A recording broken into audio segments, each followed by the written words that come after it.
Olá, estamos novamente neste canal maravilhoso de literatura e psicanálise, o Divã e a Estante, e aqui novamente com a Angelita Scardo para a gente conversar sobre Perto do Coração Selvagem, de Clarice Lispector.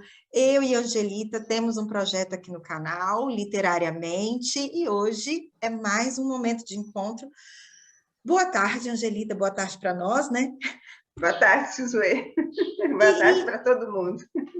Eu tenho que começar dizendo que esse livro me causou um certo desconforto, que ele não foi tão palatável para mim, tão fácil de levar, né?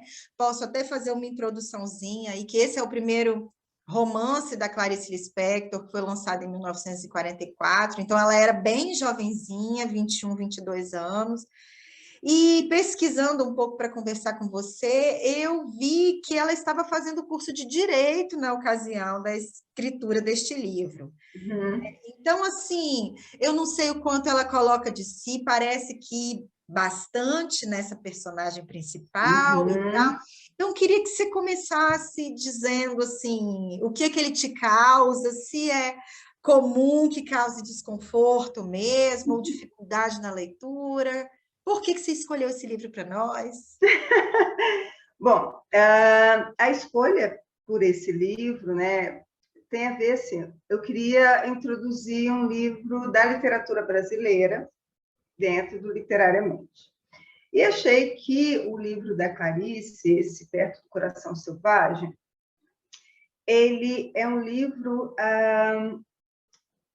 que ele traz vários elementos que podem ser analisados psicologicamente, tanto por uma perspectiva psicanalítica, quanto por uma perspectiva junguiana.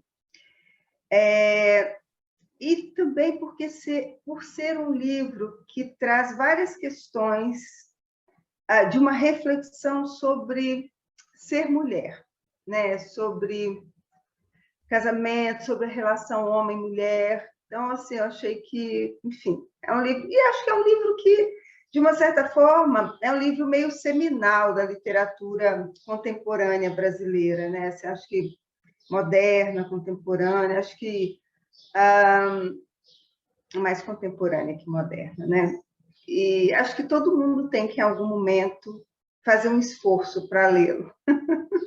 Que bom que você me colocou nessa missão, né? Porque, assim, eu estava vendo, né, que esse livro ele é da terceira geração modernista ali, né? Na terceira fase, então que é uma fase mais social, mais introspectiva, né? Que não importa muito o que está tanto acontecendo fora, mas sim na cabeça dos personagens. Então, assim, isso explica um pouco, né? Clarice foi uma pessoa. Este livro eu acho que marca muito, né? Segundo o que eu estudei, este momento, mas é realmente um esforço, assim, né? Eu acho que assim, é engraçado, né? Eu não consigo alocar essa obra dentro de um movimento, assim, né? Um movimento literário. Assim, é claro que ela tem similitudes com o estilo de escrita de James Joyce, por exemplo, né? Essa coisa do foco no narrador, né? É quase os outros personagens, eles são acessórios, eles passam pela história meio que ilustrando mesmo os processos internos do narrador, né? Os personagens, eles não são personagens no sentido de agentes da história, eles estão ali para ilustrar as experiências, os pensamentos, os sentimentos do narrador, né? Isso é bem James Joyce, assim. E tem a coisa, quer dizer, esse mundo subjetivo, ele é o protagonista, né? O mundo subjetivo do narrador é o grande protagonista da história. E, de uma certa medida, também é meio um romance de formação, né? Porque vai atravessando essa história, esse desenvolvimento desse protagonista e os dilemas que ele vai atravessando, os conflitos que cada etapa da vida vai colocando para ele. Então, assim, eu não consigo alocar exatamente, assim, na minha percepção, eu não sou crítica literária, obviamente, mas assim, eu vejo como uma coisa muito autoral, no sentido de ser único, né? Assim, não dialoga com outras obras do período, não dialoga com, pelo menos não no contexto brasileiro, assim. Então, eu acho que é um livro bem singular, assim, bem, é uma escrita muito autoral nesse sentido, assim, meio original, única, né, no contexto da literatura brasileira. É interessante, assim, que quando alguém me pergunta qual é a história de Perto do Coração Selvagem, é muito difícil da gente descrever esse enredo, né? Nós temos, então, essa protagonista, essa mulher, menina, que o livro também vai e volta nos tempos, né? Falando dela, criança, ela se lembrando, e ela, adolescente, jovem, e depois também já um pouco mais madura e casada. Então, essa menina, você me corrige, hein, Angelita? Ela perde, né, a mãe, é cuidada, né, pelo pai, e esse pai também morre, ela ainda criança. E aí ela vai para a casa de uma tia, né, viver aí com esses tios, e vive um certo conflito. Aí a gente tem um momento interessante, que é essa relação, né, com a tia e a maldade, essa tia vendo essa menina, né, serpente, né? Víbora, né? Víbora, isso. Uma coisa que eu achei muito interessante é a relação que a Clarice faz da Joana com animais. Então, em determinados momentos é víbora, outras vezes é um cavalo selvagem. Tem uma coisa uma cadela grávida, né? Isso. Assim, que você acha? Se eu fosse, né, se pudesse resumir a história, eu diria que é uma história sobre o desamparo. É uma história sobre uma pessoa que encontra a paz. Eu não diria felicidade, embora tenha uns elementos bem do pensamento trágico, nietzschiano e de Schopenhauer na obra, né? Que é uma perspectiva de que a felicidade reside na solidão, no isolamento. Existe isso colocado, né? Que é bem típico da filosofia de Nietzsche, de Schopenhauer, na obra, que para esses filósofos a felicidade se daria no isolamento, a única felicidade possível seria no isolamento. E até Freud vai falar, né, no Mal da Civilização, né? Ele vai falar que tem 3 coisas que comprometem ou que impossibilitam a felicidade humana. Uma seria as ameaças da natureza, a outra seria a degradação, a degenerescência do corpo e o sofrimento do corpo, e a outra, que na visão dele seria a maior fonte de sofrimento, de infelicidade, que seriam as relações interpessoais. E ele vai propor que uma das formas de você tentar ser feliz seria exatamente evitar os relacionamentos, né? Vivendo solitariamente. A outra forma seria você se adaptar totalmente às determinações sociais e tentar viver uma vida lutando por uma causa, né? Que desse sentido à sua existência. Então, assim, mas Freud é muito influenciado pelo pensamento trágico, né, de Nietzsche, etc. e tal. Então, assim, apesar de trazer esse elemento de uma possível felicidade na solidão, no isolamento, eu diria que é uma história sobre o desamparo, né? Então, é uma história e talvez por isso ela perturbe, ela gere um desconforto. E esse desamparo aparece, inclusive, na narrativa, né? Na forma de narrar a história. Porque o que é o desamparo numa perspectiva psicanalítica, numa perspectiva psicológica? O desamparo é a impossibilidade da segurança, né? E na psicanálise, o Freud vai dizer que o desamparo ele é inerente à condição humana, né? Nós nos deparamos com a realidade da nossa condição de incerteza, né? Incerteza sobre o futuro, incerteza sobre a vida. E essa constatação é inerente à condição humana. Isso começa lá no bebê. O bebê é um ser totalmente desamparado, totalmente dependente, não só materialmente, para satisfazer as necessidades físicas, de fome, de sede, enfim, de bem-estar, mas também desamparado afetivamente, porque ele depende desse contato com um adulto, um cuidador que se responsabilize por ele e ofereça calor, aconchego, segurança, etc. Então, ele depende totalmente desse adulto. E a gente carrega esse desamparo por toda a nossa existência, porque mesmo que sejamos cuidados quando criança, quando adultos, nos deparamos com essa realidade da nossa condição de existência, que é a incerteza. Então, a narrativa do livro é uma narrativa desamparada, porque não tem respostas, né? Não tem começo, meio e fim. É como se você estivesse navegando por um labirinto de sensações, de fragmentos de memórias, de sentimentos, de ideias, de impressões, de imagens, que não tem começo, meio e fim, que não tem uma lógica contínua. Então, é a sensação do desamparo, porque o desamparo nos dá essa sensação de não saber exatamente onde estamos pisando, o que vamos encontrar. Não há segurança, não há estabilidade no desamparo. E a narrativa, ela é muito assim, né? Você não tem essa sensação de eu sei onde eu estou caminhando nessa narrativa, onde eu vou chegar. Não existe isso.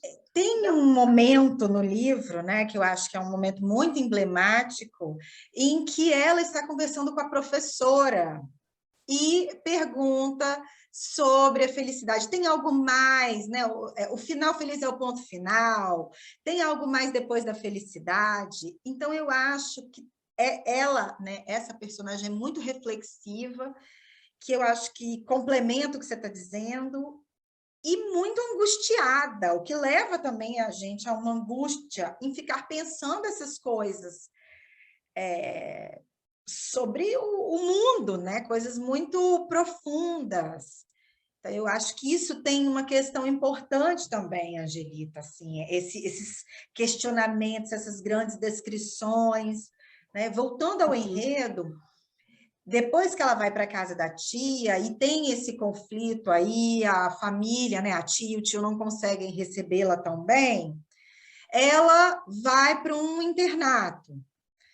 E lá também né, vive algumas coisas importantes, cresce. Tem uma passagem que me deixou bem sensível, né? Eu tive que parar a leitura, tive que ler para outras pessoas. É o momento do encontro com uma outra tia que tinha, né, que era mais gordinha, que tinha uma gordura e tem uma coisa, e ela faz uma descrição assim que deixa a gente muito enojado, eu achei até, né? Então, essa coisa do nojo está muito presente. E o Freud, né, fala muito do nojo como como um afeto, uma sensação importante aí para a gente gerar recalques e tudo. A partir da juventude, ela se casa, então, com Otávio. E o Otávio é um homem que já tinha ficado noivo ou namorado a Lídia, se casa com ela, encontra, né, na Joana algo, né, que eu acho que depois você pode discorrer sobre isso, e começa a viver em seguida, depois de um tempo de um relacionamento, que inclusive a Joana diz que estava feliz, né? Ela diz que aquela relação, aquele momento da vida era um momento de felicidade, mas a felicidade da Joana é uma felicidade muito particular, e eles vivem um triângulo, então, né? E aí tem um final muito poderoso, muito forte, que é um outro assunto que eu quero ver com você. Então, assim, sobre essas coisas que eu trouxe aí, o que você acha que você pode pontuar e tal? Então, olha só, né? Como a gente estava conversando, é uma história de desamparo. E todas essas coisas que vão surgindo, todas essas passagens, elas são reflexo desse desamparo. Qual é a história da Joana? Ela é uma criança negligenciada, né? Primeiro, uma criança que a mãe morre precocemente, né? Ela se encontra órfã de mãe muito cedo na vida. Essa mãe tinha uma fama dentro da família do pai de uma mulher que não era legal, era uma visão extremamente negativa que se tinha dela, né, da Elsa, né? A Elsa não era a tia do pai, né? E o pai se refere a ela de uma forma pejorativa, negativa. Então, essa menina, ela cresce sem figura materna, ou seja, sem referência feminina, sendo que a única referência que ela tem dessa mãe é de uma mulher difícil, complicada, pouco amorosa, mas, como diz o pai, uma bondade que dava medo nele, né? Era como se fosse duas faces dessa mulher, então essa é a referência que ela tem da mãe, e que também ela vai viver isso, né? Essa ambiguidade, assim, essa coisa de, ao mesmo tempo, ser uma pessoa fria e, ao mesmo tempo, ser essa mulher conectada com esse aspecto natural da vida que é representado pelos animais, né? Pela cadela grávida, pelo cachorro, pelo cavalo, enfim. Então, essa menina tem um pai que não tem, né? O primeiro capítulo do livro ilustra bem esse desamparo, essa negligência parental, né? Ela tenta chamar a atenção do pai de muitas formas e o pai não me enche, vai brincar, né? Ou seja, é um pai indisponível, é um pai ausente, embora presente fisicamente, emocionalmente ausente. Esse pai só vai prestar atenção nela quando ela diz para ele que escreveu uma poesia.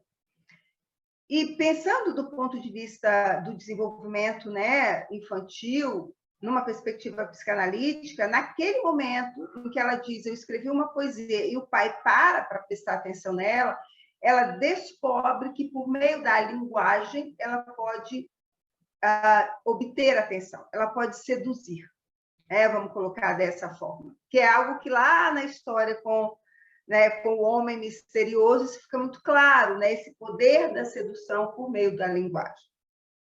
Então, ela é essa criança desamparada, negligenciada, que só tem um canal de obter atenção, que é esse canal intelectual, por meio da linguagem. Depois, esse pai morre, ela vai para a casa dos tios, uma tia que não consegue entendê-la de forma alguma, porque, numa perspectiva junguiana, ela desperta nessa tia coisas que essa tia não quer encarar em si mesma, né?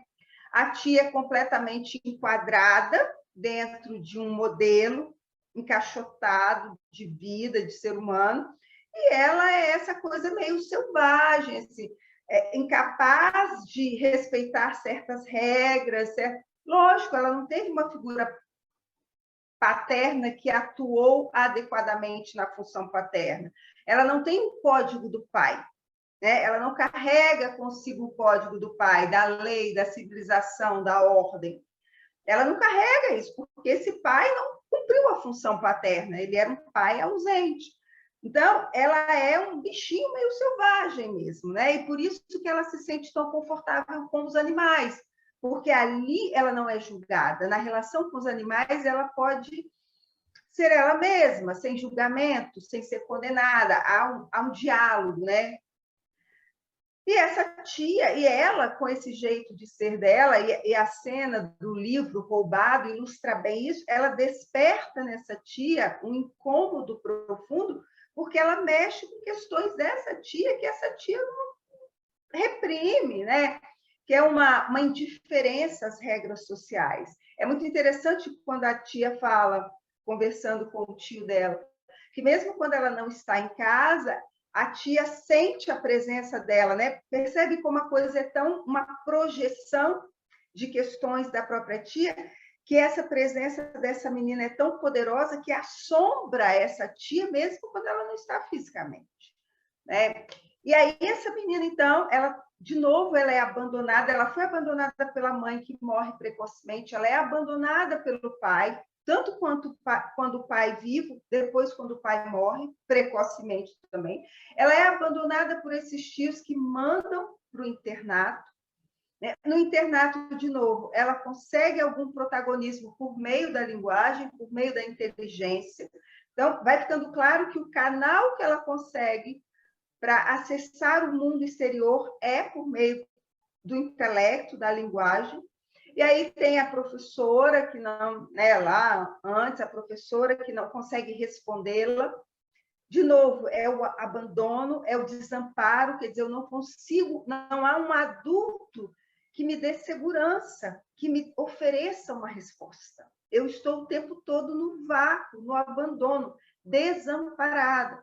Depois ela vai ter aquela relação com aquele professor que é uma figura importante para ela, mas que, na verdade, é só um homem de meia idade que está ali projetando naquela menina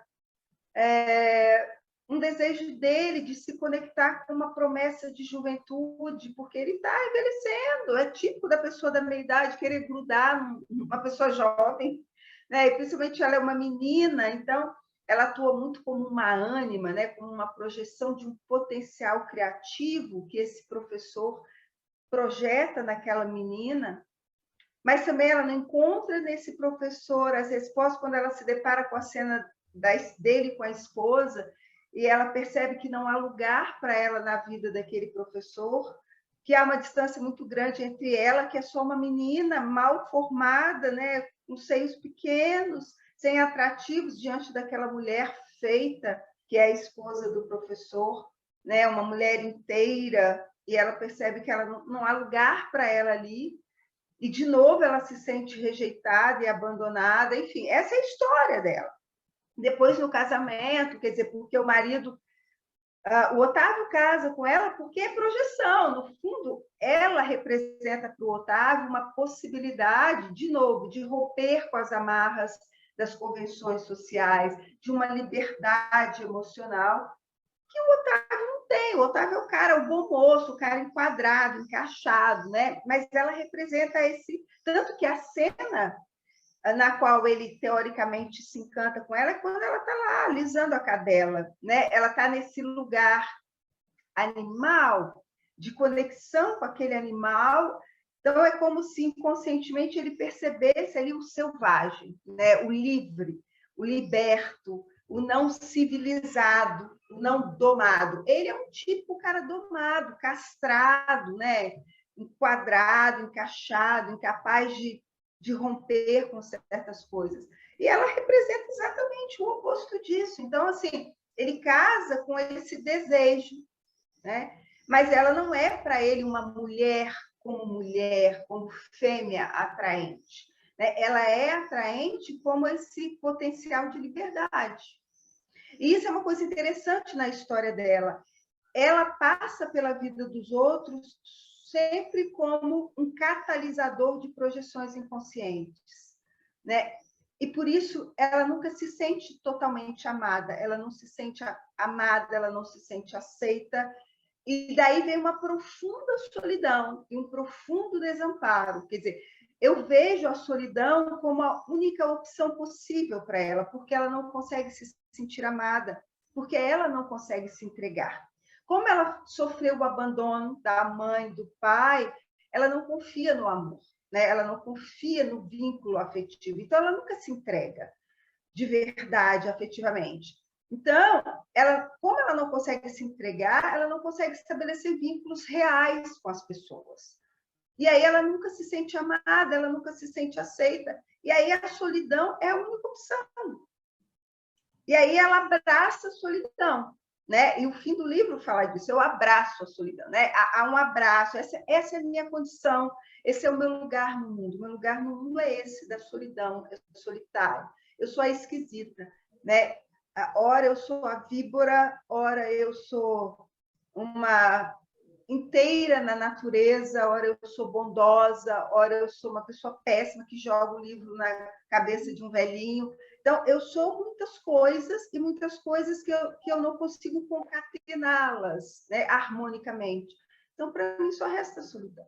Esse é o meu caminho. E essa felicidade nietzschiana, freudiana, de Schopenhauer, né, nessa solidão, é uma felicidade que ela é baseada na aceitação da impossibilidade.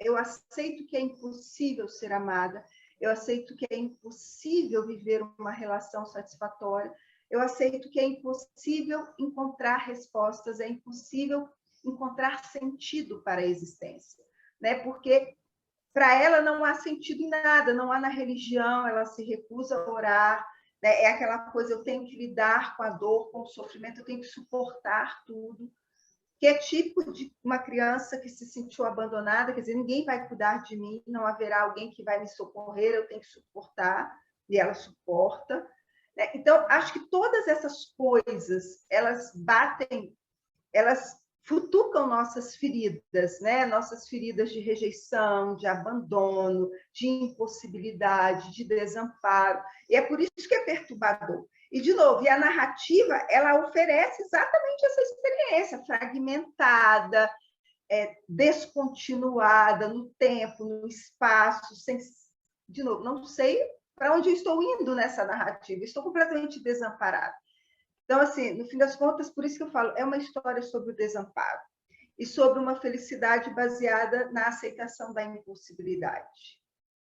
E agora você falando, né? Eu estou aqui me lembrando que ela, para o pai, era uma versão da mãe, que o pai achava Exatamente. que ela tinha semelhanças com a mãe. Então, quer dizer, Uhum. ela era uma projeção. Para aquele pai, ela era uma projeção da mãe. Para a tia, Uhum. projetava alguma coisa ali, né? Que talvez uma liberdade, uma maldade que toda mulher ou toda pessoa tem em si, que a tia não conseguia lidar com a dela própria. Com o Otávio também né, essa pessoa selvagem, sem amarras, enfim. Uhum. É como se ela tivesse para esses outros todos uma identidade a partir do desejo do outro sobre ela, e não o próprio desejo. Exatamente. E eu E achei... tem uma coisa... Diga. Não, tem uma coisa interessante que você trouxe, a questão do nojo, né? Da cena que ela descreve da tia, que é uma coisa assim, o feminino é uma grande questão para ela, né? Porque ela não teve referencial materno, ela não teve referencial feminino na vida, na infância. Depois tem essa tia que manda para o internato, que é uma tia que a rejeita profundamente, né? Que vê nela a víbora, né? A perdição, a expressão demoníaca do mal. Então, o feminino, para ela, é um incógnita, e isso é uma coisa muito característica do quadro da personalidade histérica, né? O feminino é uma incógnita. E ela, quando ela vê essa tia com essas características físicas tão pronunciadas, né? Os seios fartíssimos, a coisa do corpo feminino exagerado, isso causa nela uma repugnância. E ela vai lutando com essa coisa do feminino em vários momentos da narrativa. Tem a passagem do restaurante, onde tem a loira, que ela fica fascinada por aquela mulher, né, que exala a feminilidade, mas, ao mesmo tempo, ela vai lá e castra, né, porque, coitada, ela não pode ser mãe. Né? Então, tem uma coisa que ela luta o tempo todo com esse lugar feminino, como se entre amor e ódio, fascinação e repulsa, né? Até que a Lídia engravida e ela se depara com essa imagem da Lídia grávida e, de repente, para ela, o feminino passa a simbolizar poder a partir da maternidade, né? Que tem a coisa do a gravidez, a maternidade é o falo que eu não tenho, né? Então, ao estar grávida, eu adquiro um poder, que é um poder que só a mulher tem. É como se, ao ver a Lídia grávida, ela descobrisse o poder do feminino. E aí ela decide que ela quer engravidar também. Porque é como se, por meio da gravidez, ela conseguisse acessar esse feminino, ela conseguisse se conectar com esse feminino.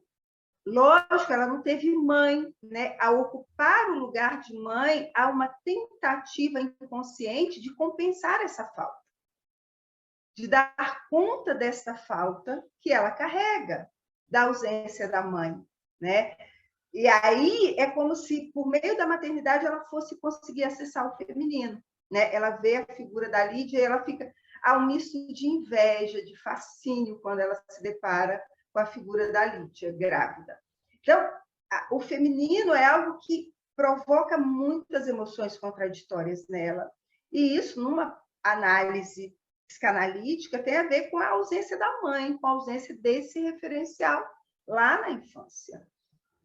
A Clarice, ela quebrou um pouco aquele modelo que era trazido pela literatura da mulher, né? Ela trouxe uma imagem feminina muito fora do estereótipo que estava apresentado na literatura até então, que as mulheres eram muito caricaturais, né? Até ali, ou pura, bondosa, mãe, a coisa da maternidade, ou o contrário, né? A prostituta ou a adúltera, né? Então, as mulheres estavam nesses lugares muito caricaturais e a Clarice trouxe ali uma personagem que foge muito disso tudo. O questionamento também ao próprio casamento, porque a Joana no início não queria se casar, né? Ficava tentando entender o que significaria o casamento para ela e toda. Então, assim, com você explicando, eu vou percebendo também o que a Clarice fez ali. Eu acho que tem muito a ver com o momento que ela estava vivendo. Eu não sei se ela era recém-casada naquele momento, acho que tinha uma coisa que tinha muito a ver com ela, né? E aí eu acho que tem a pergunta, né, que eu acho sempre muito interessante, que é essa do autor e da sua obra, né? Como é que conversam? Acho que essa é uma pergunta que eu sempre trago para você, porque me seduz, né? Como é que a gente se coloca na nossa obra, ou como é que, através de uma produção artística, literária, a gente consegue dar conta das nossas próprias questões, ou elaborar de alguma maneira? Você acha que é Olha possível? só, eu vejo a Joana como uma expressão da Clarice, né? Assim, é claro que a Joana não é uma personagem recorrente na vida, né? Ela é uma construção muito baseada numa percepção do mundo, da vida da Clarice. Eu acho que tem muito da Clarice ali, né? De novo, ela trabalha muito com essa perspectiva trágica da existência, e a Clarice ela tinha isso, né? Ela, como toda pessoa muito inteligente, Jung falava isso, né?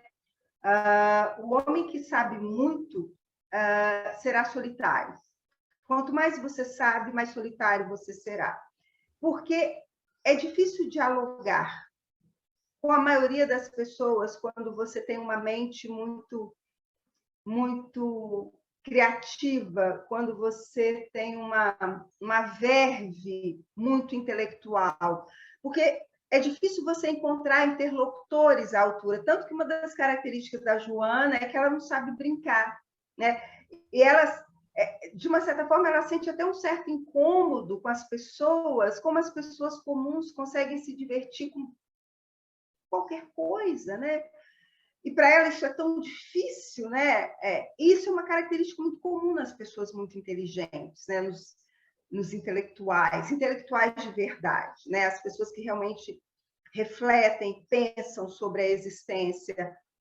Tem esse viés trágico, né? De um certo desprezo pela mediocridade, pela vida ordinária, comum, ao mesmo tempo que tem uma certa inveja, um certo fascínio, como é que a maioria das pessoas consegue ser feliz ou viver uma vida tão encaixotada, né? Há uma certa inveja, tipo assim, por que eu não consigo, né? E eles conseguem, eu que penso tanto, eu que consigo, enfim.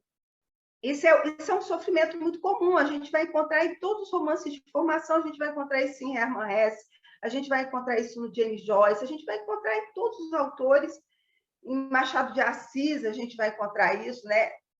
autores muito inteligentes, eles trazem essa carga de uma sensação de estranhamento frente à vida, né? De ser estrangeiro no mundo, de não se sentir alocado, encaixado em lugar nenhum, em grupo nenhum, né? Eles são errantes, né? E isso está muito claro, né, na personagem, na Joana. E ela reflete muito eu acredito, né, esse sentimento da Clarice de desenraizamento, de estrangeirismo, de estranhamento, de não se encaixar, de não se sentir encaixada, né? E é muito comum que as pessoas com esse perfil, elas até tentem, em algum momento da vida, seguir um roteiro, né? Tipo, ela vai fazer direito, aí tem um casamento, a princípio um casamento tradicional, mas eles não conseguem sustentar esses modelos, não conseguem, porque, enfim, é pequeno demais para os anseios, para as inquietações que eles têm. Então, assim, e a Clarice tinha muito isso, né? Ela era uma inquieta, ela tinha essa coisa muito forte. Então, eu vejo a Joana muito como uma expressão dela, e talvez naquele momento, ela jovem, sendo desafiada a fazer uma escolha, né, de seguir um caminho tradicional, um roteiro, né? Ela era de família judia, as famílias judias, em geral, esperam que seus filhos sigam roteiros que levarão a uma vida bem-sucedida, a um bom posicionamento social. Então, ela estava nesse momento, então, fazer direito, né, seguir uma vida. Só que a selvagem dentro dela ficava se questionando, mas é isso mesmo? Será que é por aí? Será que eu consigo, né, encontrar? E depois da felicidade, né, do emprego, do casamento, do diploma, tem o quê? Né? O que tem depois desse roteiro de felicidade, né, social, definido pela civilização, pela sociedade? O que tem depois, né? Talvez nesse momento da vida ela estivesse se perguntando isso, estivesse vivendo um profundo conflito interno entre o desejo de dar vazão à parte criativa dela, de escritora, e esse roteiro traçado, né, para uma moça de boa família, de origem judaica, enfim. E talvez isso a Joana reflita muito, né? Há vários momentos em que ela se questiona, assim, será que é possível ser feliz na vida da minha tia, né? E aí, de repente, tem um momento, quando ela se depara com a Lídia grávida, que ela meio que entende a tia dela, a função daquela tia mãe, dona de casa, né? E ela se questiona se haveria realmente, se é possível realmente que ali existisse felicidade, né? Existisse uma vida, sei lá, com sentido, né? Então, eu acho que reflete muito, sim, ela, o momento que ela vivia, os conflitos, né? Típicos de uma pessoa que tem a cabeça fervilhando ali. E na hora que ela faz aquele embate com a Lídia, já perto do final do livro, gente, aquilo ali, fala, nossa, se a gente quer colocar alguém no chão, você lê aquela passagem, porque Joana, assim, destrói a Lídia, né? No argumento, no que é dito, ela é muito dura também, bem forte aquilo ali, né? E ela ameaça, eu vou engravidar também e vou abandoná-lo, né? Aquela assim, ver que aquilo mexe com ela mesma. Mas você mencionou James Joyce, você mencionou O Selvagem, e aí eu queria, assim, que a gente falasse um pouco sobre o título, Perto do Coração Selvagem. Tem uma epígrafe, né? Que é de James Joyce, que ele diz, ele estava sozinho, triste, perto do coração, desculpa, vamos repetir. Feliz. Feliz? Estava sozinho, abandonado, acho que feliz. Triste, perto do selvagem coração da vida. Eu acho que é triste. Eu transcrevi eu acho que é feliz. Se eu transcrevi errado, Angelita, é o maior ato falho do planeta.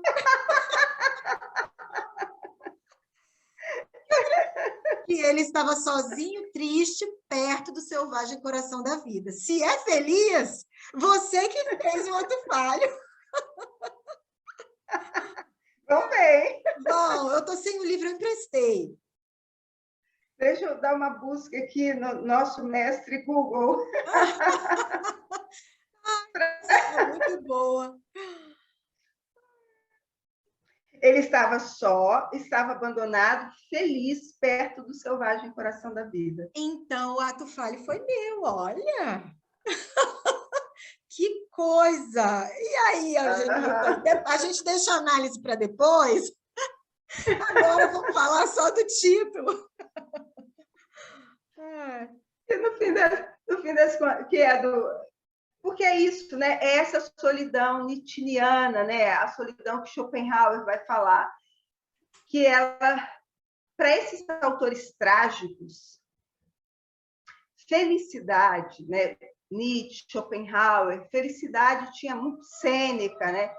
Felicidade para esses filósofos trágicos, né? A felicidade ela tinha muito a ver com a integridade do ser, né? Ser feliz é viver integralmente aquilo que eu sou, é dar luz a quem eu sou. E Jung vai falar disso, né? Do processo de individuação, de você tornar-se si mesmo, realizar quem você é. Então, assim, apesar de Jung não seguir a linha do pensamento trágico, ele acreditava nisso. Então, esses autores, eles entendiam que a felicidade só era possível quando você dava luz a quem você realmente é, a sua integridade. E quem você é uma coisa pronta, definida? Não, é meio que esse conflito mesmo, né, que a Joana vivencia, de busca de respostas, de busca de entendimento. E essas respostas, elas nunca estão totalmente prontas e acabadas, né? Esse é o grande dilema da existência humana. E a felicidade, por exemplo, Schopenhauer vai dizer que a única felicidade possível é a evitação do sofrimento, da dor, vamos colocar assim. Mas que para isso você tinha que encarar a dor, você tinha que encarar o sofrimento. É como se você tivesse que viver isso ao ponto de isso não mais te derrubar, né? A Joana tem muito isso, eu tenho que dar conta, né? Eu não vou orar, eu me recuso a orar porque eu tenho que dar conta, né, do sofrimento, da dor. Porque é isso, eu tenho que aceitar o sofrimento, eu tenho que encará-lo, eu tenho que vivenciá-lo integralmente, porque a vida integral ela é feita de dor e prazer, ela é feita de luz e sombra, então eu tenho que viver integralmente. E na medida em que eu vou vivendo integralmente, eu não posso ou eu não consigo me submeter às determinações do outro, seja esse outro a religião, seja esse outro a sociedade, seja esse outro o outro indivíduo, ser humano. E aí só me resta a solidão. A solidão seria a consequência natural de uma vida integral, de você dar voz a você mesma, né? Aquilo que eu falei que o Jung falava. O homem que sabe muito será só. Porque quanto mais você conhece sobre... Quanto mais você busca conhecer, menos interlocutores você encontra pelo caminho, capazes de dialogar com você sobre esse saber, vamos colocar assim. E só te resta solidão, porque se você não vai se submeter aos parâmetros do outro, da sociedade, não cabe você dentro do mundo social, né? Você se torna um estrangeiro, você se torna um cigano, um viajante, um errante, que vai passando pelos lugares, mas não pertence a nenhum deles. Então, esse é o destino natural das mentes brilhantes, na visão desses pensadores. É a solidão, é não pertencer a lugar algum. E aí? Então, por isso que o James Joyce vai falar, porque é do livro, né? Como é que é? Um jovem artista? Como é? Acho que é Carta a um jovem artista. A um jovem artista, isso. Que ele fala exatamente, né? A história é a história de uma pessoa que vive esse mesmo tipo de conflito, que estuda para ser padre, na hora de ordenar... O retrato do artista quando jovem. Isso, o retrato do artista quando jovem. Então, assim, que é exatamente uma história disso, de uma pessoa em conflito, sofrendo, etc. e tal. E que é isso, quando ele se encontra só, abandonado, ele encontra a felicidade. Onde? Perto desse coração selvagem. O que é um coração selvagem? É não domado, é não civilizado, no sentido de não enquadrado nas estruturas, nos ditames, nos lugares pré-definidos pela civilização, pela sociedade. É um coração livre, é um ser livre, que vive de acordo com os próprios sentimentos, instintos, etc. Eu ia te sugerir mesmo que a gente fosse fazendo um desfecho aí, eu acho que você já estava finalizando também. Eu não sei nem se dá para pegar o fio. Dá sim, dá para pegar o fio. Já está gravando? Tá, que eu nem parei. Então, assim, né, na verdade, eu estava aí confundindo Cartas a um Jovem Poeta do Rilke com Retrato, né? Então, assim, o artista quando jovem. O artista quando jovem. Pois é uma história, quer dizer, o personagem vive esse tipo de conflito, né? Assim, ele rompe com a família, ele rompe com a religião, né? No livro do Joyce. E é isso, ele vai se encontrar nesse lugar solitário, abandonado, mas feliz, perto desse coração, desse lugar selvagem, desse coração.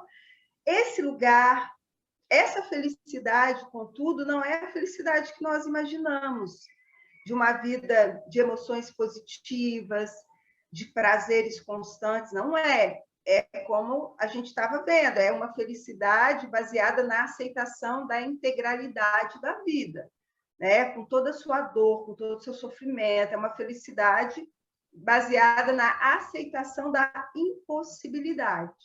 Mas esse é o lugar selvagem, né? Quando a gente pensa no selvagem, a vida selvagem é uma vida integral. Quando a gente pensa na vida dos animais, é uma vida onde o animal não escolhe se ele sofre ou não, ele simplesmente vive, ele vive. Então, é isso, o selvagem é isso, assim, é encarar o que a vida, todas as dores, os prazeres, as dúvidas, as certezas, as perguntas, as respostas que a vida nos coloca, ou que nós buscamos, né? Porque tem muito dessa busca de tentar entender. Então, é disso, no fim das contas, é um lugar desamparado. Por que desamparado? Porque é um lugar de incertezas e de impossibilidades, de falta, de encarar a falta, né? Mas é o único lugar possível para certas mentes brilhantes nessa visão trágica da existência humana. Então, para quem ainda não leu Perto do Coração Selvagem, que era o meu caso, que fui ler por convite da Angelita, faça o favor, porque o livro é um livro, apesar de denso, como eu já coloquei, é um livro curto e é um livro emblemático, né? Como você disse. E aí, volta para ouvir a Angelita, escuta antes, escuta depois, que eu vou também ouvir esse papo nosso novamente para conseguir perceber coisas do livro que eu acho que tinham passado despercebidas. Foi um papo sempre maravilhoso. Assim, abre, né, o espectro para a compreensão da obra. Uhum. Obrigada, Angelita, por mais Eu que agradeço. E aí a gente aguarda a sua escolha para o próximo e estaremos juntas em breve. Exatamente. Vou pensar num livro para a gente. Pensar numa coisa mais moderna, né? Porque a gente só está discutindo livros. Não, a gente discutiu aquele que era sobre a vivência do luto, Sim, daquela jornalista. Era um livro. Isso. É um livro contemporâneo. Isso, não é tão assim que a gente só está nas coisas mais antigas, não. Mas a curadoria é sua esse ano. Então, tá bom, vou pensar. Aguardo você. Um beijo, Angelita. Obrigada. Alô, Cici. Tchau. Nada. Beijo, tchau.